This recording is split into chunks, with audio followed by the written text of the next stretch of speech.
চলে এসেছি আরও একটা নতুন ভিডিও নিয়ে। তো আশা করি তোমরা সকলে খুব ভালো আছো, আর আমরাও বেশ ভালোই আছি। তো গত রবিবার দিন আমরা গেছিলাম ইস্ট জয়ন্তিয়া হিলসে। সেখানে বেশ কয়েকটা সুন্দর সুন্দর জায়গা তো দেখেছি আমরা সেদিনকে। প্রথমেই দেখেছি তার মধ্যে উনবিল্লেন ফলস, তারপর গেছিলাম সাকসাও চমচম, আর এর পরে যে জায়গাটায় যাব সেই জায়গাটাও ভীষণ সুন্দর। ওটাও একটা ওয়াটার ফলস, নাম হচ্ছে মুপুন ওয়াটার ফলস। তো আমরা এখন সেদিকেই এগোচ্ছি। বাঁদিকটায় রয়েছে মুপুন ফলসে যাওয়ার জন্য টিকিট কাউন্টার।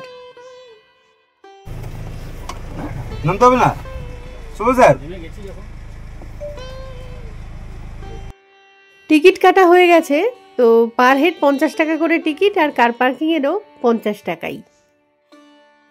তো গাড়ি করেই রওনা দিলাম আমরা সামনের দিকে। তো একটুখানি পথ সামান্য এগোতে হবে আর কি। এগিয়ে গেলে কার পার্কিংটা পেয়ে যাব, সেখানে গাড়িটাকে পার্ক করে রেখে তারপর শুরু হবে ট্রেকিং।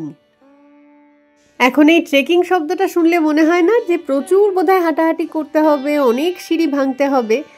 কিছুটা তো হবেই, মোটামুটি ধরো 300খানা সিঁড়ি এখানেও রয়েছে, তবে হয়ে যায়।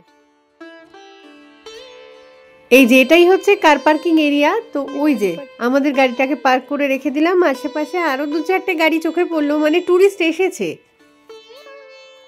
এই ওয়াটারফলসে যেহেতু আগে এসেছি, জানি কোন পথে এগোতে হবে। জঙ্গলে এন্ট্রি।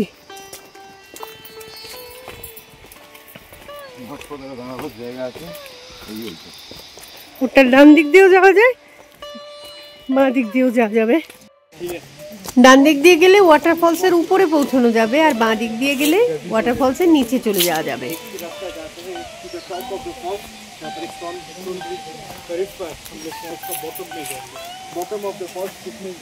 একটা রাস্তা,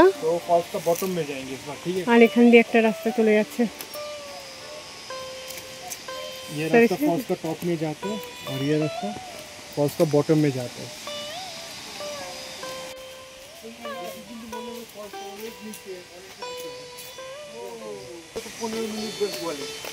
চলো আমরা এখন নিচের দিকে নামছি। হাঁটতে হবে কিছুটা, চেনা পথ আর স্পষ্টভাবে মানে রাস্তা করে দেওয়া আছে, কোনো পথ হারানোর ব্যাপার নেই এই জায়গাটায়, তবে অনেকটা হাঁটা।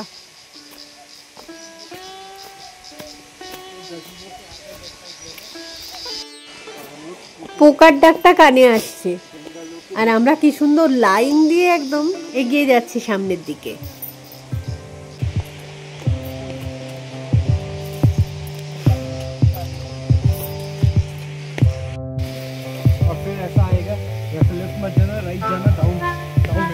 পথগুলো স্লিপারি আছে একটুখানি, বর্ষা বলে স্লিপারি। যদি উপরে কোথাও একটা যাবে, এটা নিচে।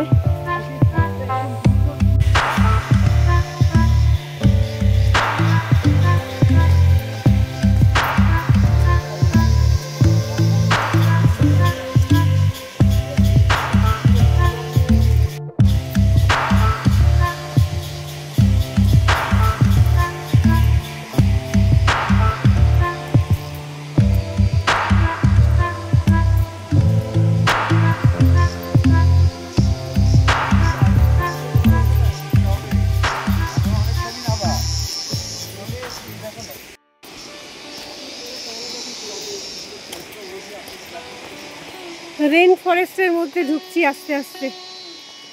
ঘন জঙ্গল রীতিমতো জায়গাটায়।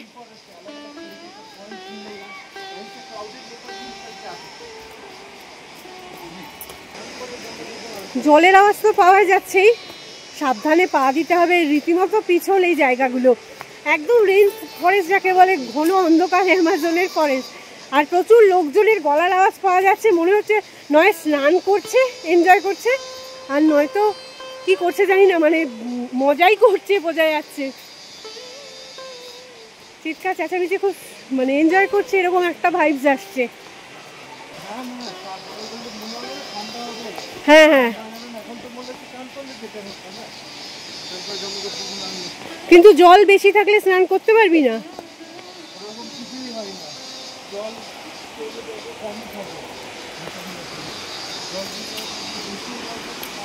খুবই স্লিপারি এই জায়গাটা, মানে একদম রীতিমতো পিছল ধরে ধরে। আর 1 মাস পর হয়তো এই জায়গায় আসা যাবে না, আবার অপেক্ষা করতে হবে সেই অক্টোবর নভেম্বর, যবে জল শুকিয়ে যাবে শুকনো ডাঙায়, তখন আসতে হবে আর কি। দেখতে পেয়ে গেছি ওয়াটারফলস, ক্যামেরা ঘুরিয়ে দেখাবো এক্ষুনি, আর দুপা এগোবো।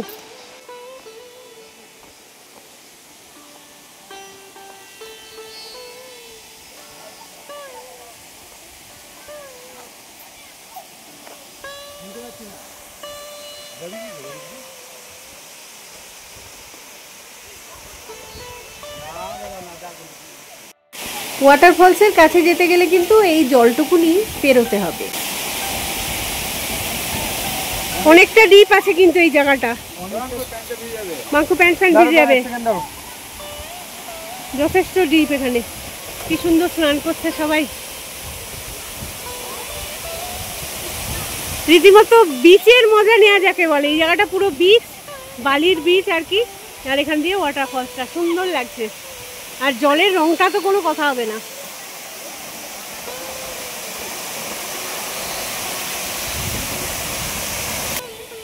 বাঙ্কু তো ওয়াটারফলসের কাছে যাওয়ার জন্য মানে জুতোটাও খুলে নিল, প্যান্টটা গুটিয়ে নিল অনেকটা ইজিলি, জলটা পেরিয়ে চলে গেল ওইদিকে। কিন্তু আমাদেরও তো ইচ্ছে করছে ওদিকটায় যেতে, কিভাবে যাব সেটা আর কি বুঝতে পারছি না।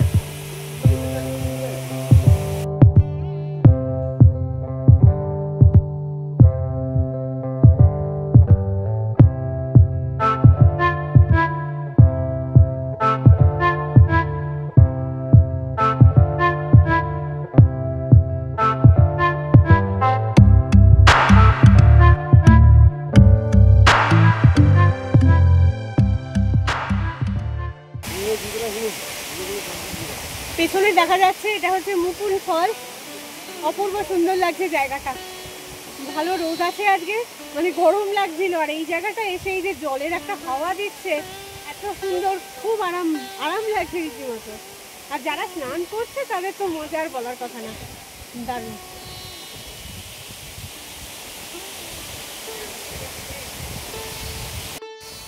মজার ব্যাপারটা হলো তখনও অবধি বুঝতে পারছি না যে আদৌ ওয়াটারফলসের জলের কাছাকাছি পৌঁছতে পারবো কিনা।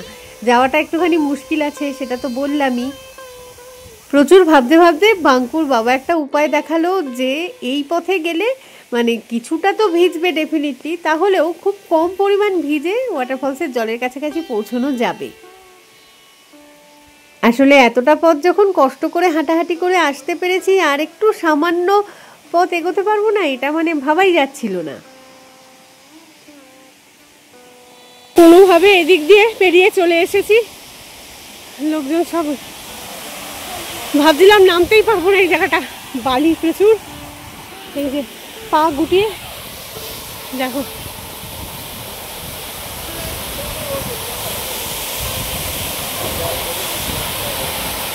এখান থেকে জলের ছাড়টা আসছে, কি সুন্দর। কি বলছিস মাঙ্কু?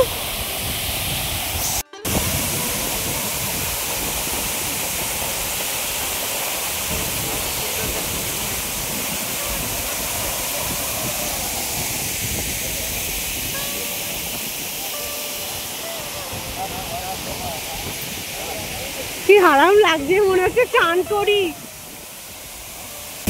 বসে যাচ্ছে রে বেচারা, গরম লাগছে।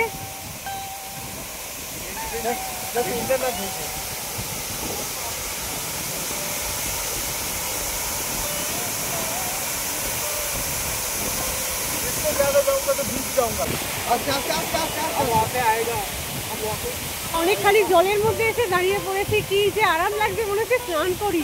জলটা এত সুন্দর ঠান্ডা, একদম দারুণ সুন্দর লাগছে ওয়াটারফলসটা দেখতে।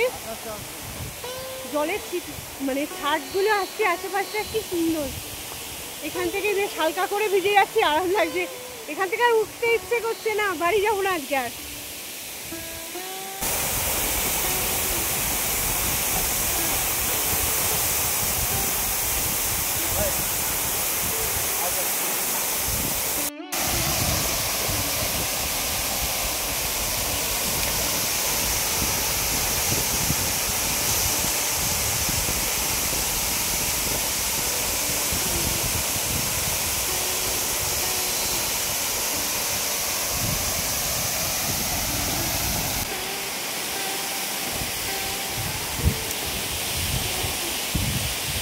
জায়গাটা ছেড়ে যেতে ইচ্ছে করছে না আজকে, কিন্তু এবার এগোই, উপর দিকে উঠি।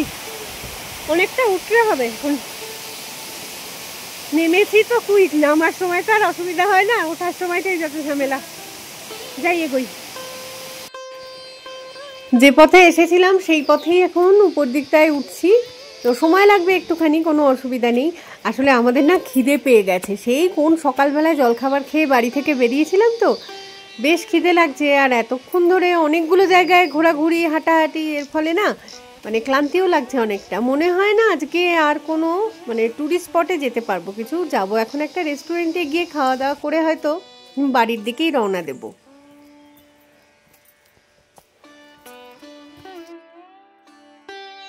গাড়ি তো এগোচ্ছে, আর দেখো রাস্তার পাশে কত কয়লা রয়েছে। আগের ভিডিওতেই বোধহয় বলেছিলাম ইস্ট জয়ন্তিয়া হিলসে প্রচুর কয়লা পাওয়া যায়।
একটু আগেই যেমনটা বলছিলাম আর কি, আমাদের প্রচণ্ড খিদে পেয়ে গেছে। তো সেই কারণেই এদিক ওদিক না গিয়ে সোজা চলে এলাম আগে একটা ধাবাতে। বাঙ্কু রুটি পছন্দ করে না, বাঙ্কু ভাতই খাবে, আমরা বাকিরা রুটি খাবো।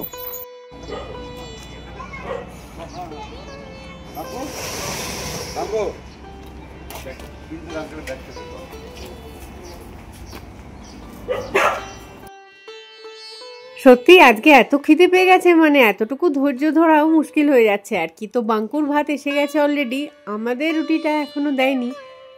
তো ভাত রয়েছে, তরকারি রয়েছে, ডাল রয়েছে, তার সাথে চিকেনের আইটেম রয়েছে, পাঁপড় রয়েছে, দারুণ।